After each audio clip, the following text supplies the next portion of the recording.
Can everybody see my Hendrix? You should have a little video playing with me and Hendrix. Can you see us? We can see you. Can you see Hendrix? Hi, Hendrix. I'm doing this on purpose, everybody, not because I'm an absolute fool, when I am a little bit, but also I'm going to turn that myself off now, but also because when we are, oh, thank you, Joe, when we are in a classroom, Hendrix does sometimes come to the class. So when we're doing this online, for those of you that will join us on PHE, he will be popping up on the night. I'll be beginning to see you online. So let's get cracking. So tonight's session is centered around crime and deviance, particularly focusing some of our thoughts on how recent protesters and the abundance of protests we have had have started to be seen as criminal acts. So I wanted you to just have that in the back of your mind. But first of all, I'm going to ask you, how many people have got microphones? If you can just sort of give me a little yes or no in the chat, because I am wanting you to speak, because you do a lot of yes, that's fantastic. And as Carol will quite rightly tell you, and Suma, we do a lot of talking in the sessions on PHE. Sorry, Will, but we will keep an eye on your comments in the chat box. Please keep your comments coming in, because the PHE course is not about me talking at you, it's about you joining in a lot of discussion and developing what's called discursive thought and the ability to think outside of the box and explore lots and lots and lots of explanations for ideas and theories and events and things that we'll be focusing on, and to consider all the different perspectives that we might have before we come to answers. Now, I'm going to just share very quickly with you the story about when I went for an interview for the Access course, because I was a mature student who went to do an Access course in Leeds when I was 26 years old. And it was called, the degree was called Cultural Studies that I wanted to progress on to, and so I had to go for an interview. And there's a wonderful professor who actually looked like a professor. He had really crazy wild hair that stuck out at the sides and big bushy eyebrows. And as I sat down, he said, "Lynn, what is a chair?" And I thought, well, this is a very unusual question to ask at an interview. So I just basically said, well, it's something you put your bum on. And he laughed. And then he said, but what else is a chair? And I started to think, now then, why is he asking me that question? Because it's the questions that are interesting, not always the answers. And I realised that what he was trying to do was to get me to think discursively, as we call it. So instead of thinking just as a chair, something that you put your bum on, it's actually something that can be seen to replicate a certain era in time. So we have furniture that we can look at and say, oh, that's very 1970s. It can be used to show authority, such as a throne. Think about, for those of us that unfortunately have been in, say, courtrooms for whatever reason, think about the chair that the judge might sit on and the position of it, etc., etc. So I'm going to start by asking you a question, and I'm wanting you to use your mics to sort of shout out answers to me. So where do you think the word chairman, and I'm saying chairman not because where it is gendered, is the original terminology, chairman, came from? So give us your answers, either in the chat box or put your mic on now and give me some answers. Where do you think the word chairman, as in a chairman of a meeting, came from? Was it anything to do with the unions? No, but thank you ever so much. Come on. Come, Joe? Anything to do with sort of like thrones? You're getting close. You're getting close, Joe. Come on, let's have another one. Carol, where do you think chairman, the word, came from?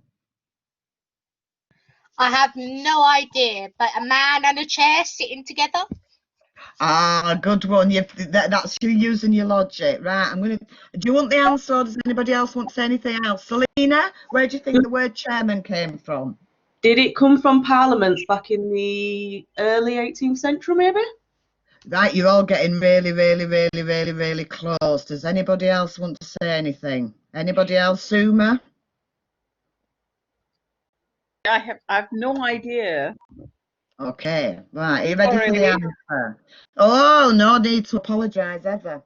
Okay, so until the 16th century, chairs were symbols of authority, used only by lords and bishops, which is why they call it the chairman. This is where this word comes from. Ordinary people sat on stools or benches. Now, it's quite interesting that we use this idea of chairs being seen as authority figures, because it kind of links into what I want to talk about tonight with you. So here we go.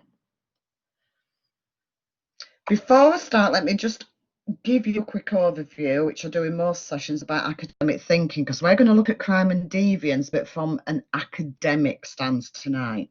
And when people talk about academia, or what does it mean to think academically, all it means is that you don't think in black or white. You don't have polarized thoughts. It's not one thing or the other. It can be many things. So academic thinkers think very much in big circles. They go around in big circles. Can get a bit waffly, actually.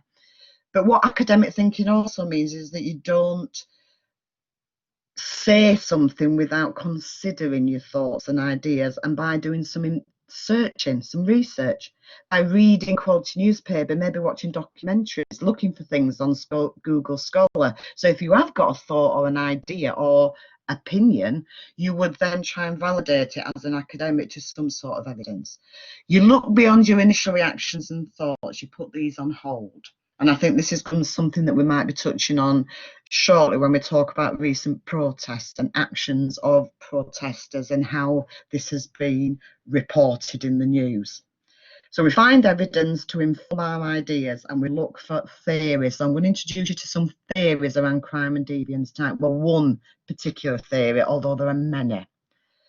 And then with every new perspective that we develop, we look for the evidence that suggests that that is a good thought, a good perspective, and then we start to criticise it, because academics never take yes or no as an answer. They then look further. We always explore and pull things apart.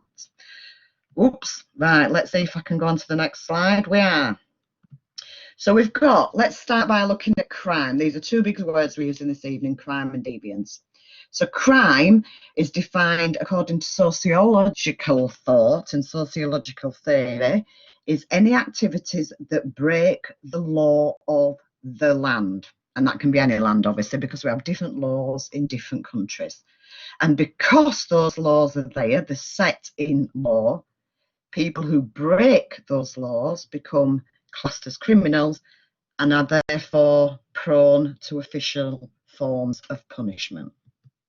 Okay, everybody with me? Give me a quick shout, yes or no, or put something in the chat box. Great stuff. Right, next slide. So what do we mean by deviance? Again, I'm going to refer to thank you, everybody. Thank you, Joe. Thank you, Will. Thank you. Deviance, according to sociological theory, is defined as non-conformity. So it's not criminal. It's not conforming to norms, a set of norms that are accepted by most people in a community or society. So it might not be a criminal act, but it is deviating from what is acceptable, appropriate, or normal. And let's think about that one for a minute, because those are big words: acceptable, appropriate, normal. Okay. So what I want you to do now, and again, I want you to either speak or chat, whichever thing you feel most comfortable doing, is consider the following. Are deviant acts only deviant because they are labelled so? Because deviance is a very strong word. And how might some deviance be explained? So I want you to think about that for a minute, and if you feel comfortable, maybe think of something you've done that could be seen to be a deviant act. It's not the normal, but there is a reason that you did it. Anybody want to join in here? Are you wanting me to share all my stories of all the deviant things I've done? Hello? Anybody? Did you go running through a wheat field, Lynn? Was that it? That's a really, really good example, though, isn't it? Because that was you. Was that Theresa May? Yep, Theresa May. It's been all risque. I love what Carol's put. Carol's put deviance in this country will be very different to deviance in another country as per the societal norms. I agree totally. Have you got any examples, Carol? Not off the top of my head. I've only sort of got personal experience of deviance, which there are plenty. Are you willing to share any of it? Because if you share, I'll share. I know some of yours, Lynn. You do indeed. You do indeed. Yeah, no, I'm happy to share. I remember sharing this in your class actually. That one time I was probably 10 or 11, and me and my brother got caught shoplifting. And as the police were called, they wanted our address, and we gave a different address, so we never got found out in the end. So you there actually combined crime and deviance, because you could say you had committed a crime of the land by shoplifting, and then you deviated by not giving a person in authority the information that they asked for. Yep. Absolutely. Thank you, Carol. Now, Dalton, you've talked about LGBT arguments in Poland. Do you want to explain that any further for us, Dalton? I know you're there, Dalton. So I was just getting the speaker on. There's an argument currently going on where they're talking about it being very deviant behaviour. Anybody that's identifies other than as they see the family norm, and there are LGBT areas that are exclusion zones that are happening in the culture that wouldn't happen here. So that's the two sides of it. Absolutely, and of course Russia, whenever we talk of LGBT rights and recognition of LGBT rights and people being LGBT, Russia very much, I think they've criminalised it actually. They've taken what some viewed as deviant, not the normal, and turned it into a criminal act. Thank you ever so much as well, Daniel. Thank you. So that's, anybody else want to say anything else before we move on? I'm good. Somebody just said something, but it was a little bit, I couldn't quite hear it. Suma, did you want to say something? Yeah, I'm having a few issues with my microphone. However, what I wanted to say was I was rushing. I went shopping. I was rushing. I actually cut the queue. I went in front of somebody. Okay. And they were not very happy, but I had to do it, you know. So they were waiting in line, but I cut queue anyway. So I don't know if that's classified as deviant.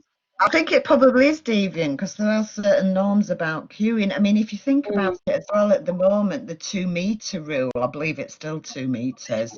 That's not become a criminal act, but people that don't do that are seen as quite deviant. I love Danielle's point. British people don't look kindly at disrupting the queue. They don't like it at all. But these are all sort of deviant acts, and what we can see if we look through history is that criminal acts such as homosexuality have been changed to deviant acts. So the law changed in the 1960s when it was no longer a crime to be homosexual, but then homosexuals were seen as deviants. They were outside of the normal, and I think where we're going now is to another place which is about acceptable, that it is actually part of the norm. LGBT people are now acceptable parts of normal society, and so should be, absolutely. So we can see crime and deviance can work in many different ways, and it fluctuates and it changes. It's never static. And protest is a massive part of changing the law and fighting for the rights of others and changing criminal acts into deviant acts and then into acceptable norms. And Dalton's put trans rights are being tackled, such as women's. Yes, absolutely. Absolutely. I'm going to introduce you to some theory now, because we've kind of got our heads around crime and deviance. And I'm going to introduce you to a theorist, Marxism, which it plays a massive part still when you talk about sociological theory. Now, this is how Karl Marx describes crime and deviance. And what he said was that modern capitalist societies are controlled by a wealthy few. And I think we can probably say that that carries on, can we? Any yes or no's there? Do we still feel that society is controlled by an elite, a wealthy? Yes, absolutely. Thank you, Angela, Carol, Joe, and Dalton. Thank you. And then the values of the 100%. Thank you, Selena. Thank you. Values of capitalism, because we live in a capitalist society and an individualistic society where competition and consumerism are massive, really, values in our society. You can see that at the moment where they're trying to break down lockdown or reduce lockdown. And when they talk about it in the news, it's very much around getting the economy going, getting business going, getting people spending again. So this again is about having a capitalist society. And what Carl said is this capitalism creates a society which doesn't care enough about one another or the notion of society. It cares about individualism and the accumulation of wealth. So what he said, because we have this situation where wealth and the accumulation of wealth comes beyond and before the welfare and the well-being of people. And in an unequal society, he says that crime then is seen as a social class struggle. So those that are on low incomes and that are frustrated, that have lack of opportunity, that see all this wealth around them, that have all these messages directed at them every day through advertisements, etc., about gaining things and accumulating things, may turn to crime or be motivated to commit criminal acts because of their frustrations and lack of power. Okay. Marxist theories then argue that the ruling classes also have the power to block laws that aren't in their interest or indeed create new laws. So the wealthy, the elite, the powerful control what is deemed crime and deviance. And they also believed that the criminal justice service is selective and biased, and followers of Marx would still agree on that. Now, Azar, you've put something in about training a child in Africa with a cane is considered crime in UK. Yes, indeed. So I'm presuming what you mean by that is using a cane to inflict a lash, say, on somebody, hitting somebody, because of course in the UK that isn't acceptable. So thank you for sharing that with us, Azar. Okay, let's move on. So we talk about, this is called the Marxist conflict theory of crime. And to put it into a nutshell for you, the fundamental causes of crime, according to Marxist sociological theory, are social and economic forces operating within society. So crime doesn't just come out of thin air, and definitions of crime don't come out of thin air. Crime is committed due to social pressures and economic pressures, but also those who have the power can then change law and create criminal acts that might not have been so in the past. And the criminal justice system imposes standards of morality, good behaviour, and this has created these ideas about what is seen as good behaviour and moral behaviour is created by the powerful, and that then is pushed out to the whole of society. This then can lead to street crimes being punished quite severely, while large scale financial and business crimes are treated much more leniently. And I'm going to pause for a minute because I want you to think about this for a minute. Because what Marx is saying here, this sociological theory, is that actually crime and deviance are part of the network and tools used by the powerful to keep power. Now, I'm just going to throw that with you, and for 1 second, I'm going to turn my mic off.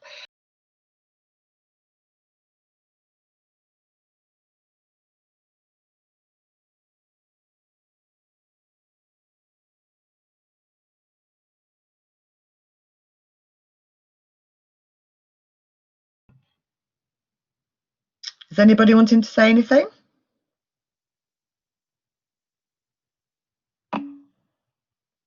Yeah, sorry, Selena. Yes, my mic did go for a minute there. Is there anything you want to say about this slide, about the criminal justice system, and about how laws are changed and used in favour of those that are in power? Can you hear me? I can hear you, Selena. Yeah, in relation to what you said at the start of the session, regarding to the latest protests that have been taking place, I feel Absolutely. this would very much highlight this theory here, because we are protesting for something that we feel needs to be changed and needs to be done, but they're saying that it's a crime. It's a crime. They're saying it's a crime to benefit them on Yes. what's happened and the things that should have been changed but aren't changed, and the mistreatment that's going on large scale. Absolutely. Absolutely. And there are different perspectives about the protesters. There's some that will support the protesters and say that what they're trying to do is actually shine a torch on the actions of the government and those in power and how they've dealt with, say, COVID-19. There's also the Black Lives Matters as well. And I'm presuming, Selena, are you referring to the Black Lives Matters protests? I was referring to both. I support the Black Lives Matters message and the changes they want.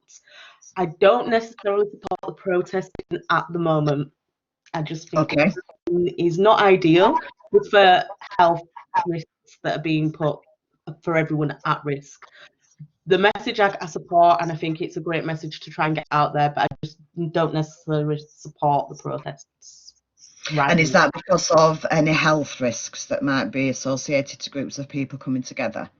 Yes.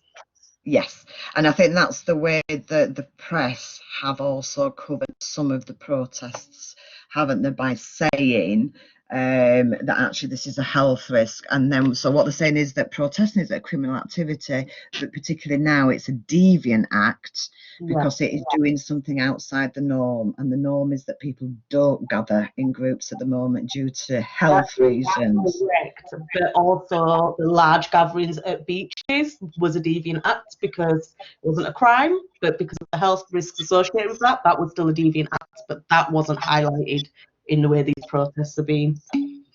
Absolutely, absolutely. And I think that's a really, really, really good example of how deviant behaviour is highlighted. Everybody going to the beach last year at this time would have been like, yay, the sun's shining, we're all getting out there. This year it's seen as a deviant act because of the circumstances we're in. Jo, did you want to say something? Dalton Primark, they do have people in line. Sorry, Jo. I was just going to say that on the slide it says about business crimes being treated much more leniently. It seems to be the case that street crime results in severe punishments at higher category prisons, whereas if you commit if you're a government minister and you commit a crime, you end up at an open prison. Yes, yes. And I think that is an extremely relevant point to make. And what you've done there, Jo, is actually illustrate exactly what Marx was saying about how crime and deviance and how they are labelled is done so in favour of the powerful and particularly the financially powerful. So thank you so much, Jo, for adding that on there. Thank you. And we're just going to turn to the chat boxes a minute because there's all sorts going on. There's Primark queues. Dawn's talked about how much crime and how much was stolen. Yes, there's all sorts going on. We've certainly got your. Is anybody else going to admit to criminal acts yet? I'll be admitting to one soon, believe you me. Right, let's move on. Keep putting your comments in, please. And I'm not seeing when people are raising hands for some reason. So if the moderators could let me know when somebody raises their hands, that'd be really, really good. So let's go back a little bit further into this conflict theory, or Marxist conflict theory of crime. So it assumes that dominant groups in society use the law as a way of maintaining their dominance over subordinate groups. Okay, I think we're agreeing on that at the moment, or we're thinking about that. By the way that the criminal justice system works, by the way laws are changed. What's popping into my head is in the 1990s, when a new law was brought in to stop raves, and it was about how many people could gather in race, and the law changed very, very quickly because there were concerns, what are called moral dilemmas about raves in the 90s as well. So there's another example for those that remember the rave culture. Those who are white, male, wealthy and politically connected are the dominant members of society.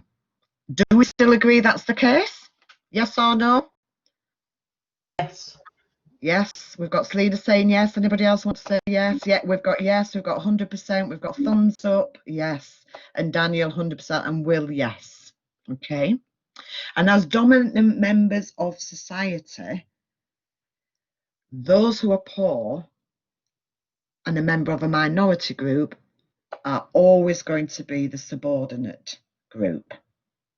Okay, so here's another very important thing to consider when you're analysing who makes the law, who are labelled as deviant, how are criminals portrayed particularly in the media, and what sort of crimes are focused on in the media.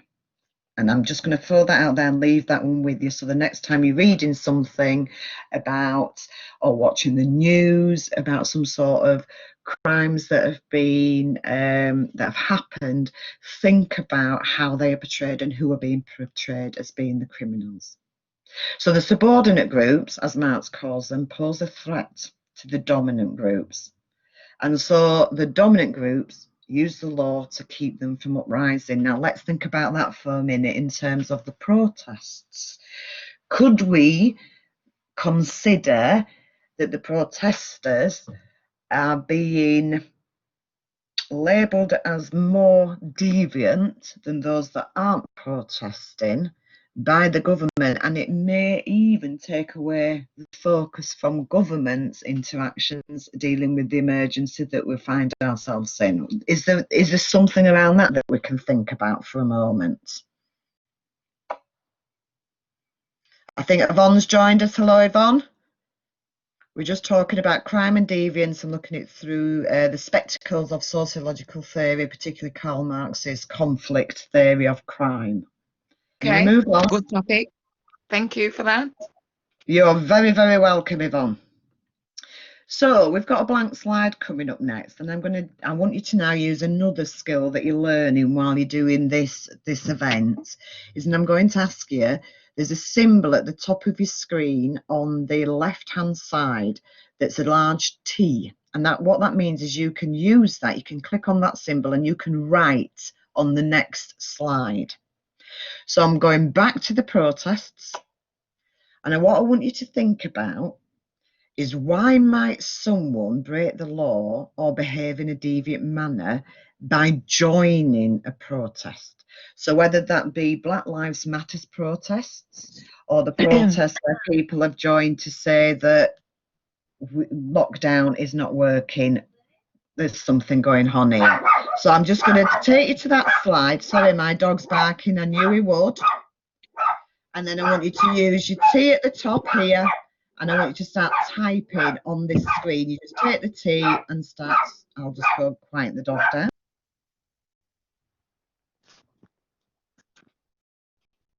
Oh dear God. There's Silly phone. Come on, phone.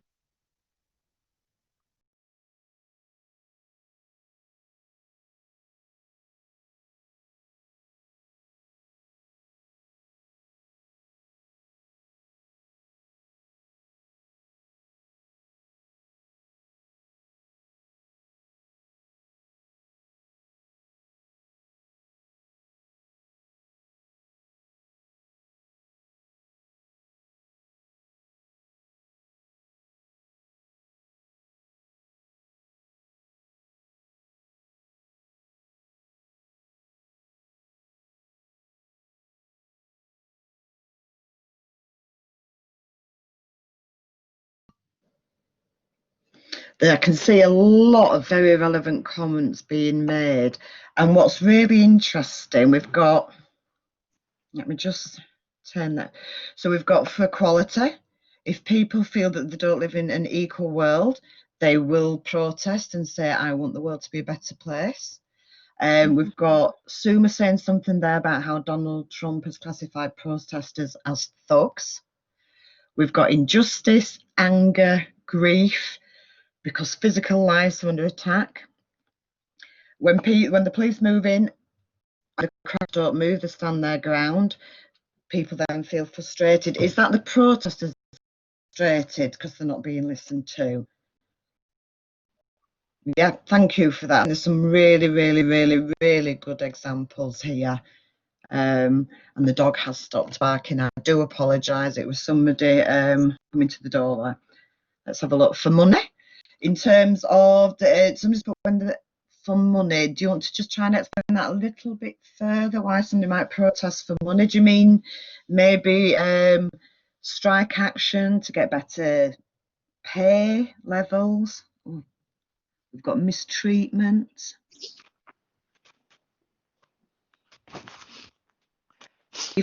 I think you've all hit it on the head here. That the reason that people protest is because they feel anger around issues about injustice. They might have their own grief because they may have experienced injustice, or their loved ones may have.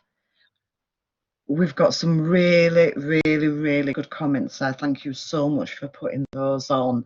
And I think the one, the bottom there about frustration at not feeling that they're being listened to.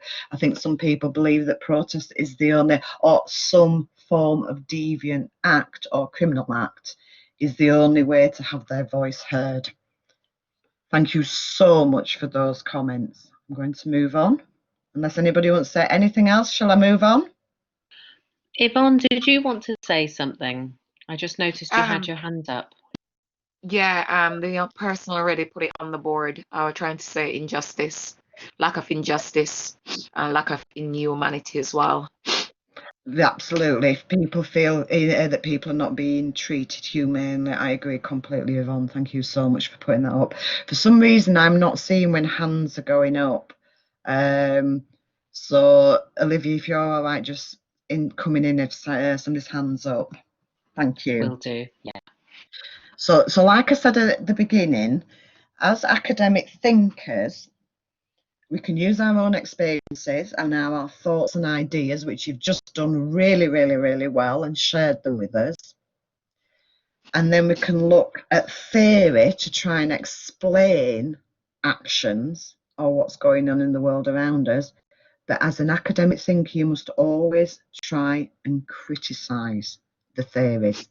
And I don't mean that in a nasty way, but what we do is we think critically. So we don't just say, well, Marx said it and he was a socialist and in sociology and he was a historian from way back. We would still criticise and try and pull apart some of those theories, because as academics, you'd never take an answer as being the answer. You try and question it further.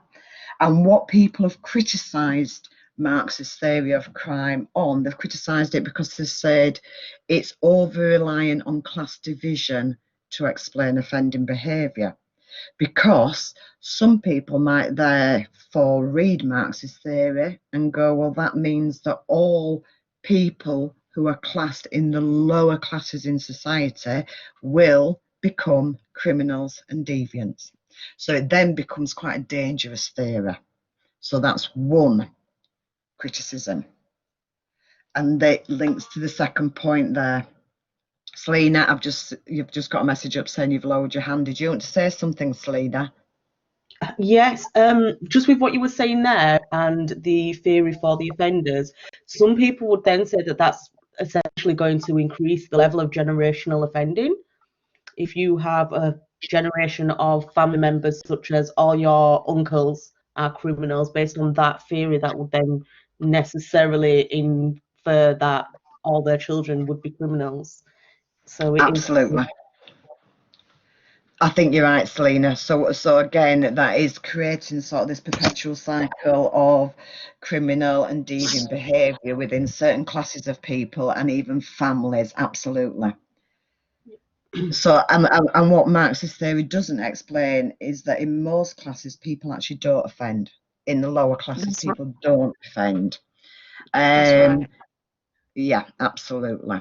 And then and other criticisms are that it's over focusing on offenders and justifying offending behaviour while ignoring the victims. And we can take that as another perspective, can't we? We can say, well, this theory doesn't actually address anything about the victims of crime or deviant behaviour. Another criticism might be that it suggests little can be done to protect people from offending.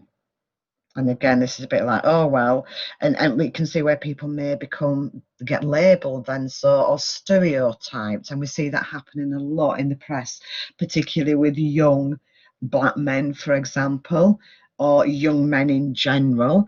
It might say that a young working class black man is going to be deviant or a criminal. And Marxist theory might support that idea. So we've got to be very careful with theories that they are not picked up and used negatively. And also, the big one of the big criticisms of Marxist theory, because he believed in a socialist equal society, and one of the criticisms is that how do we know that social society is a crime-free society, a crime-free? Okay, so we've done some criticising, we've looked at a theory, we've put it into sort of our own perspectives and thought about it from our own ideas, and you've done that really well. Thank you so much. Are there any questions?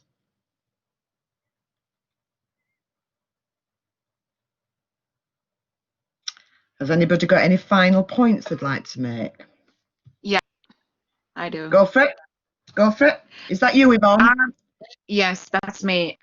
Basically, I sometimes can't understand why society choose to label certain section of community as being lower class area, and they're more open to crime and criminal activities, because sometimes that's not the case. Sometimes it's because certain individuals are not given the chance or the opportunity. Like some people live in certain areas, like for example, you got certain areas in Bradford where basically I was working in those areas, and people saying that those are crime, very, very high rate crime areas, and that's not necessarily the case. It's just that some of the people, they might not given the chance and the opportunity, so they have to go out there, and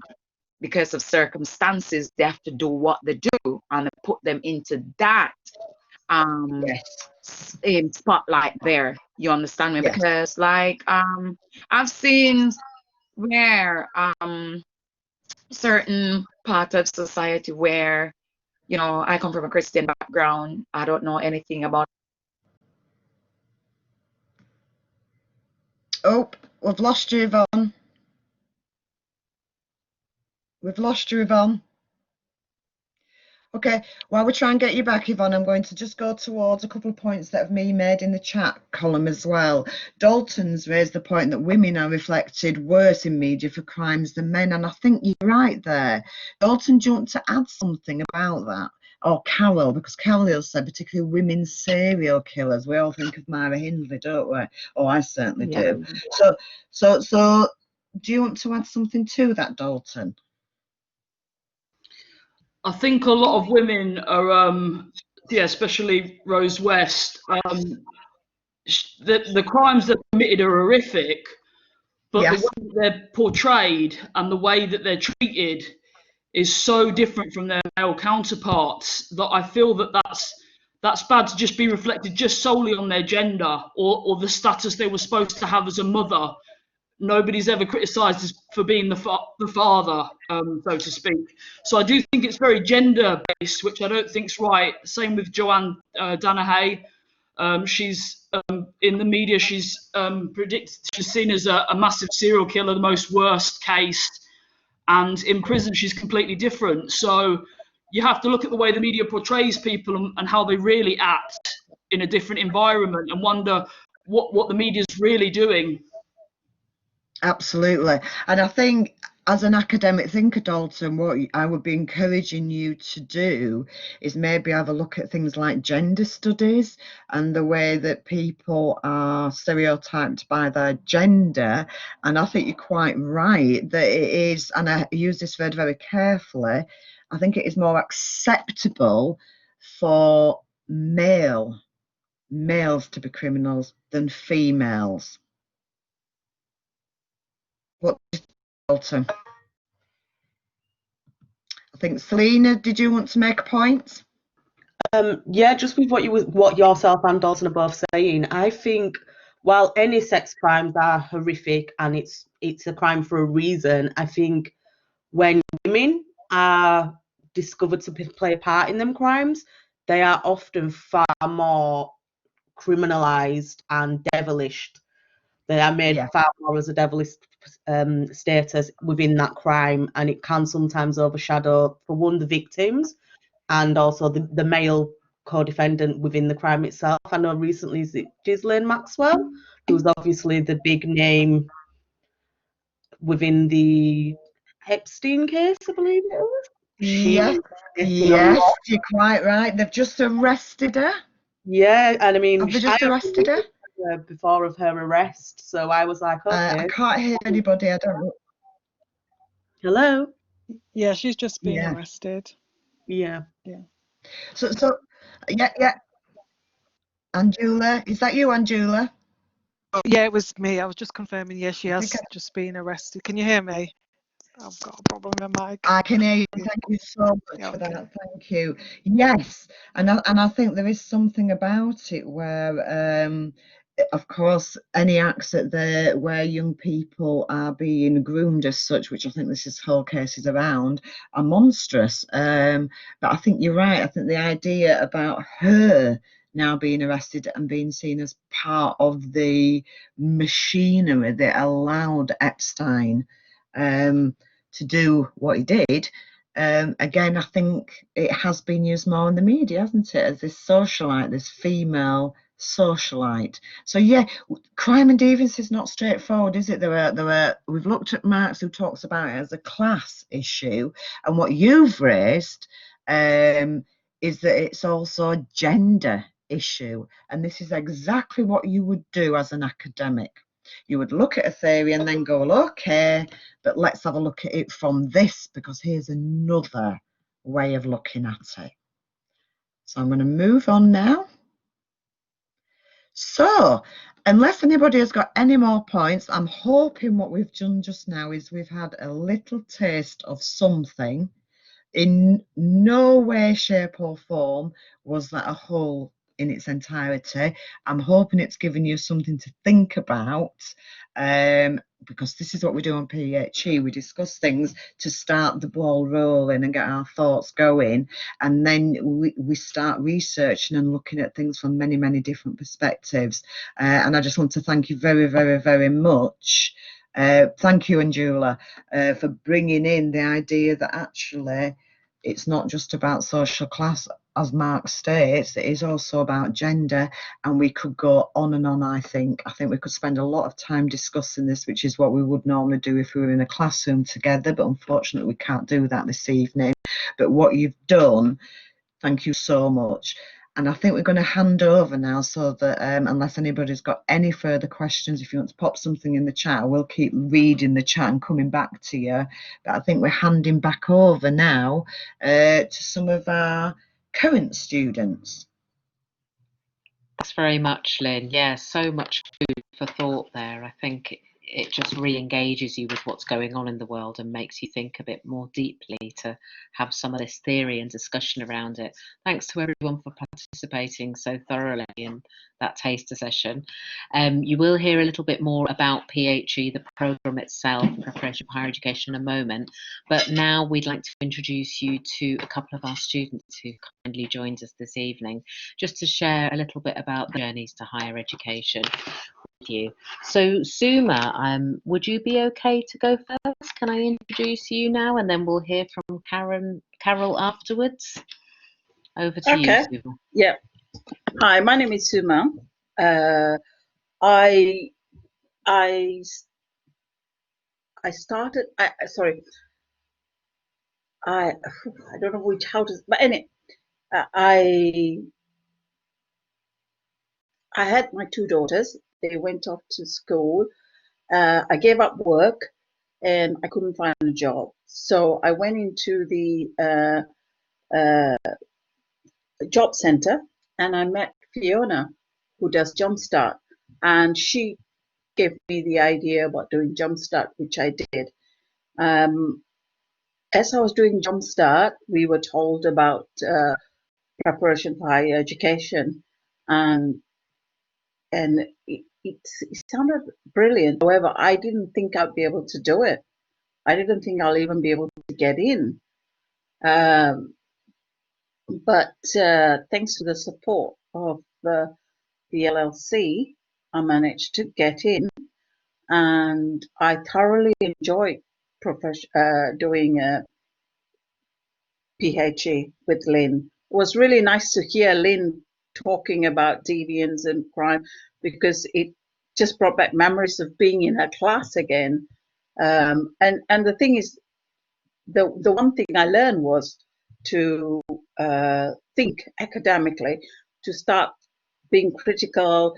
You pick up something in the papers and you read it, and then you analyze it in your own way, but you also become, you kind of look at problems, and you look at it in two sides.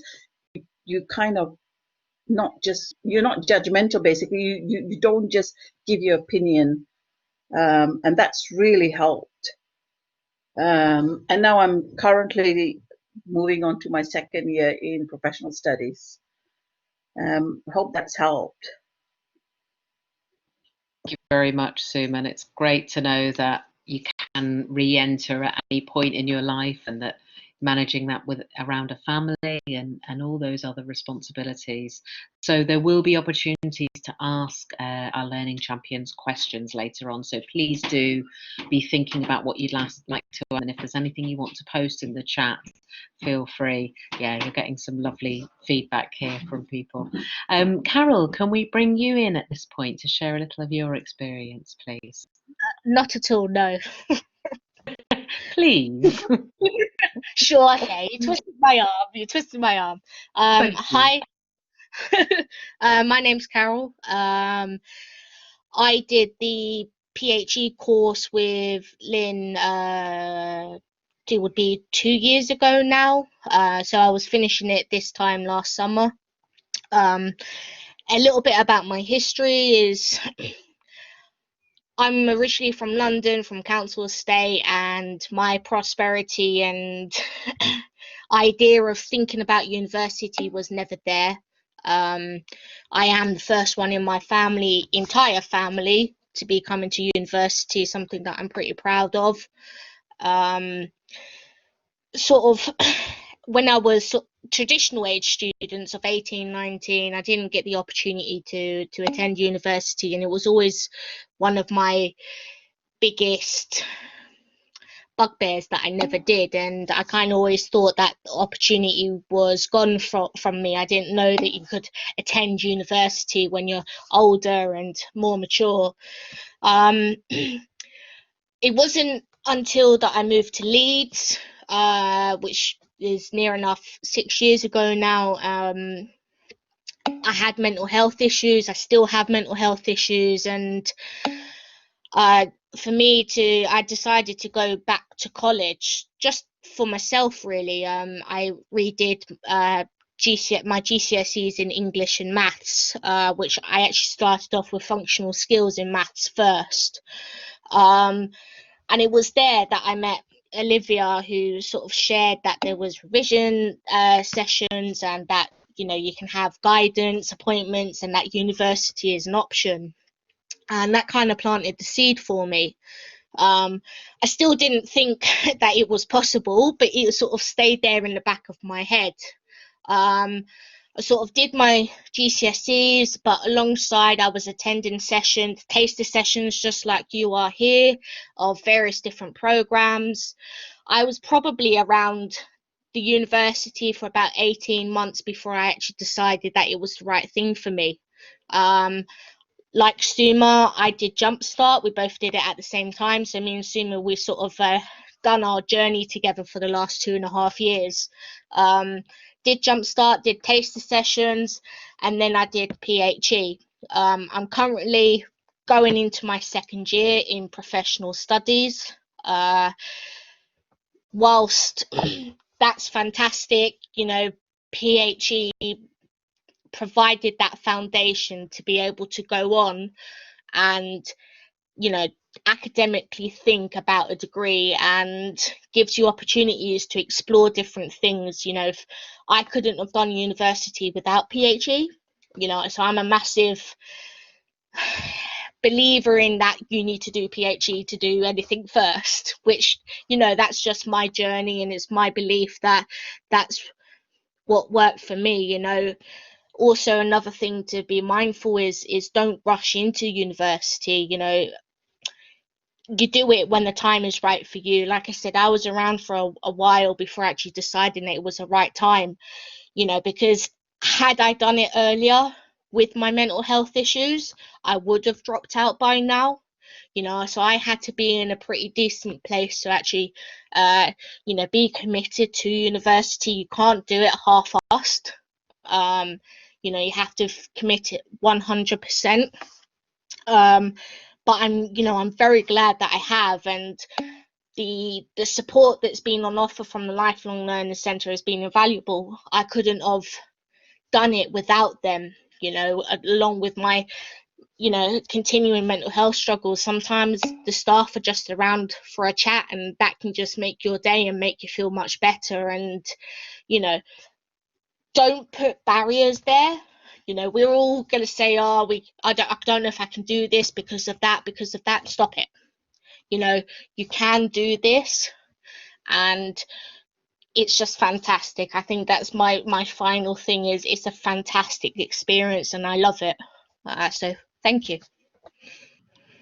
Thank you so much, Carol. I love that stop it at the end there. Because thank you, Carol. Yeah, sorry I interrupted, Olivia, but thank you, Carol. Thank you, Suma. Thank you so much. Lovely kind words.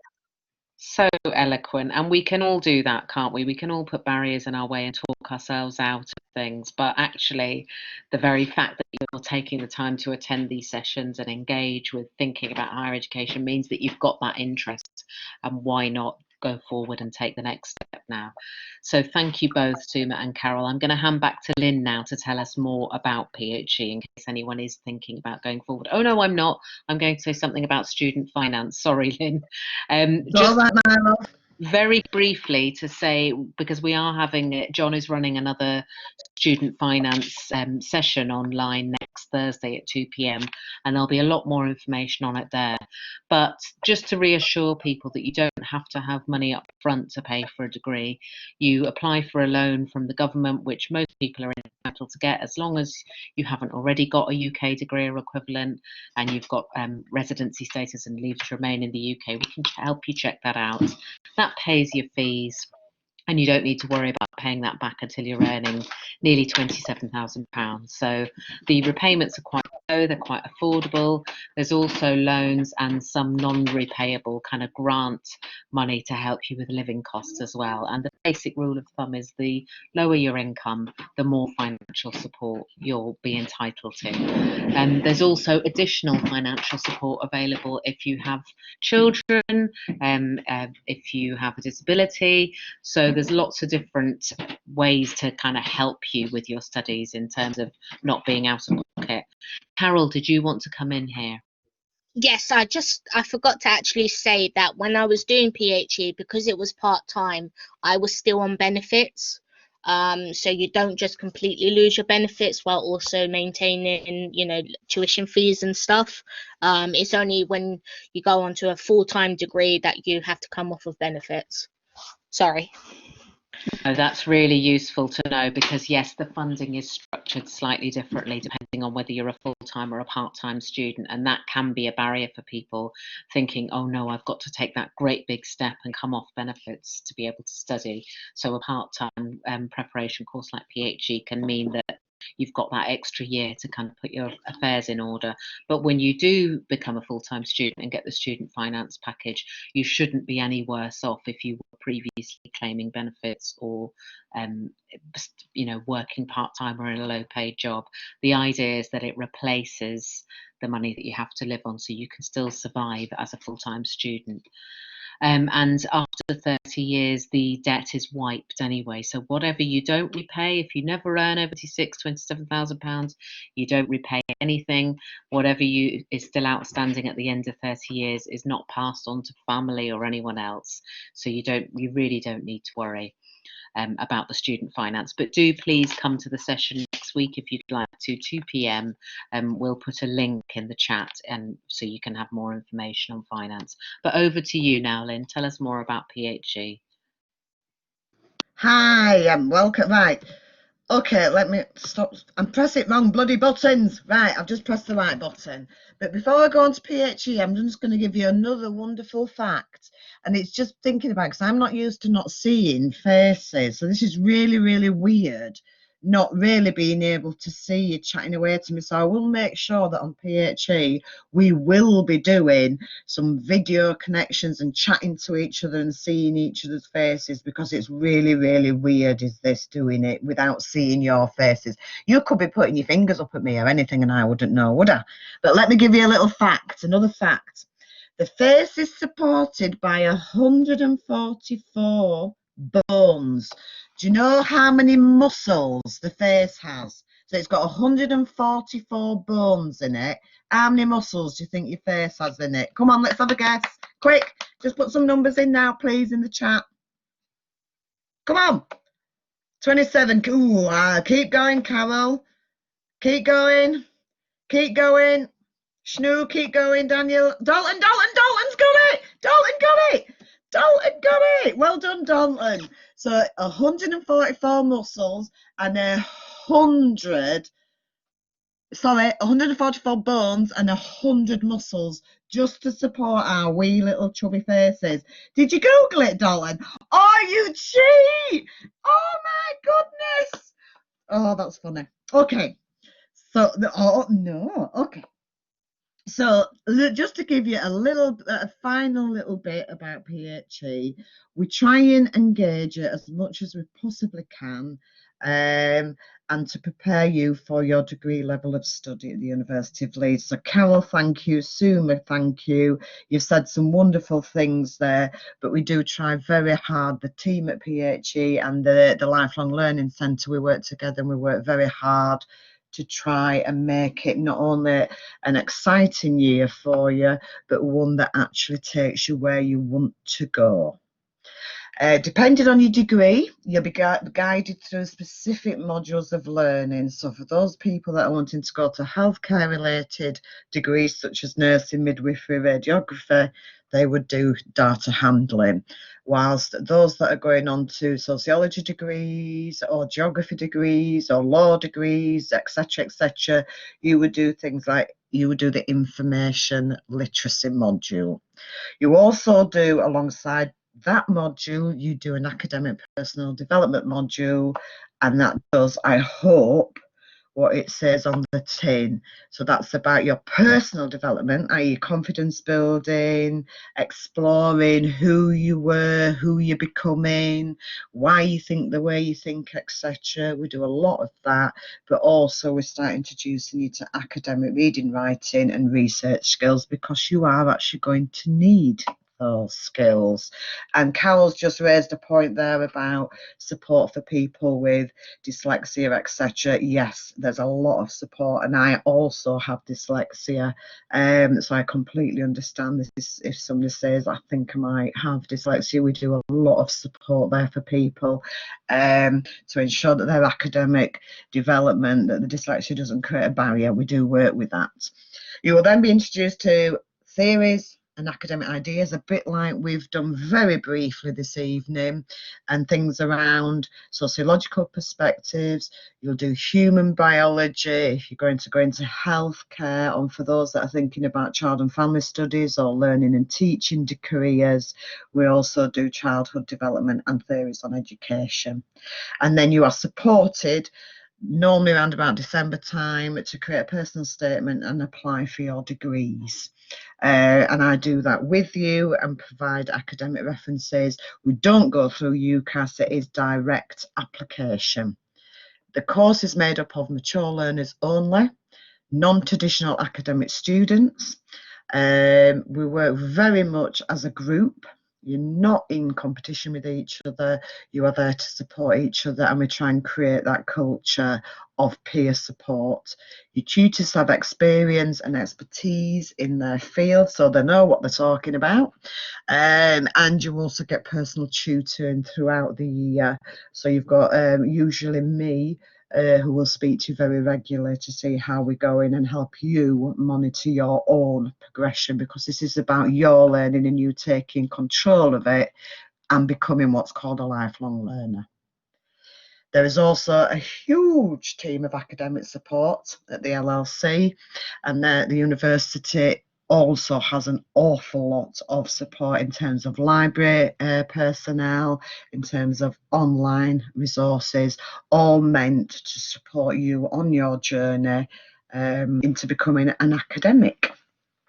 We try and make it as fun and interactive and engaging as possible and linked to contemporary issues, which is why today we looked at Karl Marx's sociological theory on crime and deviance, but linked it to recent protests so that it had some sense of meaning to everybody.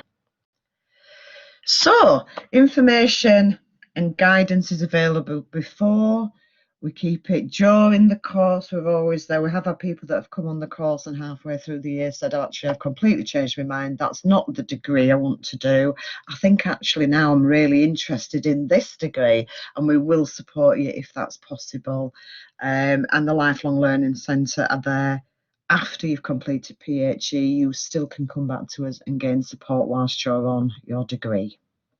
So I think it's over to you if you've got any questions. Some sessions were tough and challenging, so not so fun. Carol, it mustn't have been one of mine. No, it wasn't one of yours, Lynn. Yours were perfectly fine. Yeah, you had to say that because I know where you live. Oh, Suma, when was your birthday? Suma, when was your birthday? You've just turned 56, 57. Happy birthday, Suma. Today? Thank you. No, on the 7th, on Tuesday. On Tuesday, so the 7th of July. That's right, yeah.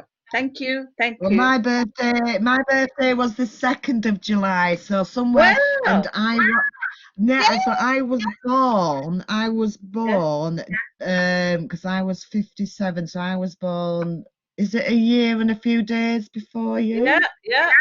1 year, right. 5 days before you. Get that.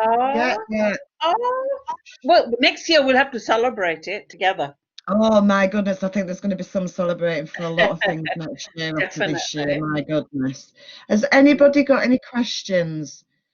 We've got Schno, Will, Joe, Azur, Ajula, Selena. Has anybody got anything else they would like to ask?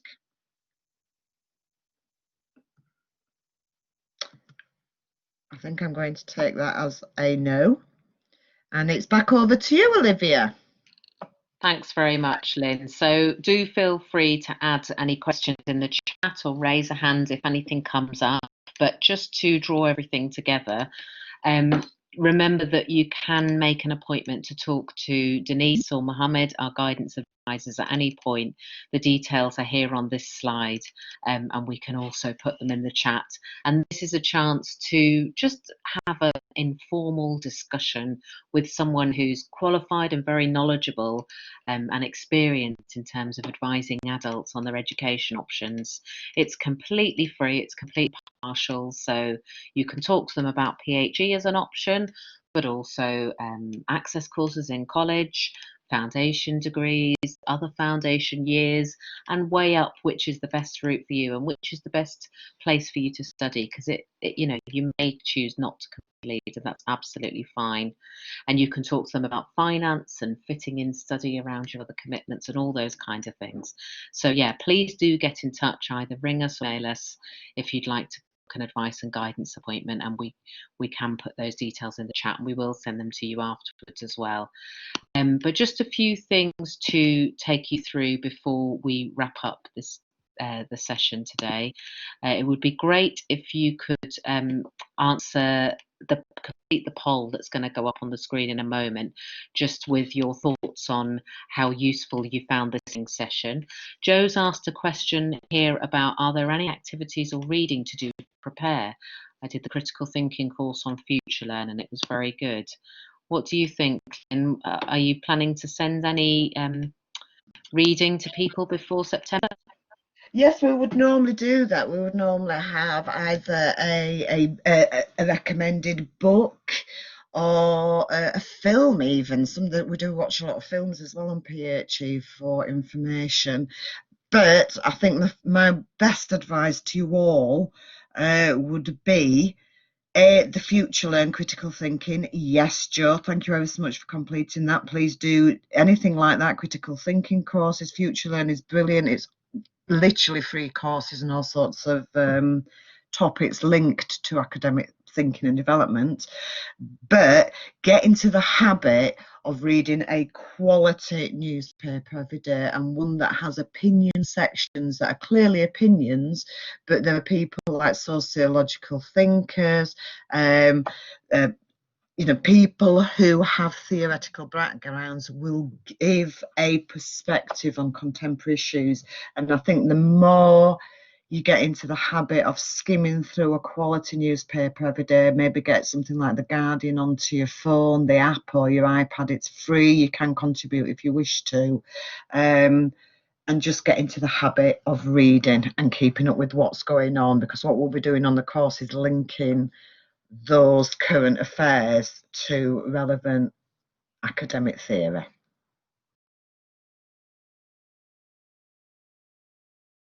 Thank you very much, Lynn. Really useful tips there. In terms of what's coming up in the next few weeks, if you check out the landing page, the Lifelong Learning Centre's landing page, that will link you to all the different events we've got coming up. Most of the course tasters will be finishing now for the summer, but there are still information sessions on managing your studies around family or other commitments, studying for the job you want, and also we're going to have drop-ins with our guidance workers every couple of weeks. So do have a look at the landing page. Thank you, Dalton, for your lovely comments. Thanks very much to everyone for joining us this evening.